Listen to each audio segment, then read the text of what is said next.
So we've spoken about ches teves, which is the Targum of Torah, tes teves, which is the Mitzvahs Ezra. Asar teves was the Tchilas HaChorban, right? So it comes out in these 3 days of ches, tes, and yud teves, we're really commemorating 3 things: the Targum of Torah, Mitzvahs Tzadikim, and the Tchilas HaChorban. If we think about that, if we make a cheshbon, whoever's good at math, right? It comes out. Now, you don't have to be so good at math. It's 6, 7, 8 days. The 10th of Teves is exactly 8 days from when Hanukkah ended, in most years, in most years. So, Lamaisa, it comes out, we have 3 Tainesim unofficially, 6th, 7th, and 8th days after Hanukkah, commemorating the Torah into Greek, the Mitzvahs Tzadikim, and the Tchilas HaChorban. This is exactly, or the antithesis of Hanukkah, right?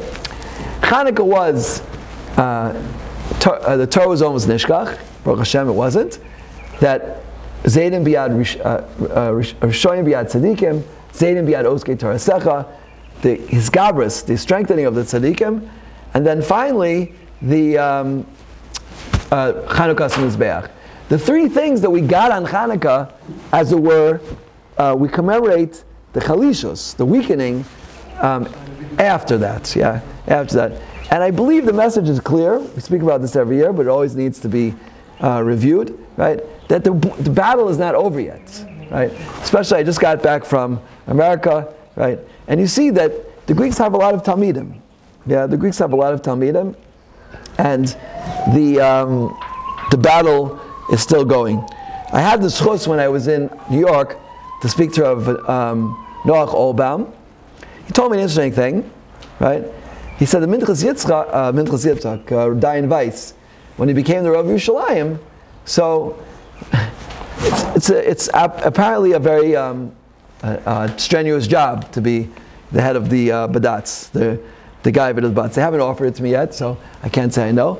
But practically speaking, they said, so how do you stay at Talmud Chacham? He said the only way is that half the day the world doesn't exist. He went to Koil and everybody knew from, 7 in the morning till 2 in the afternoon, Dayan Weiss was just sitting and learning, right? And he said that's why Rav Olbaum doesn't have a cell phone, and neither does Rav Safrani, and many great people, they don't have a cell phone, because otherwise they wouldn't have a life.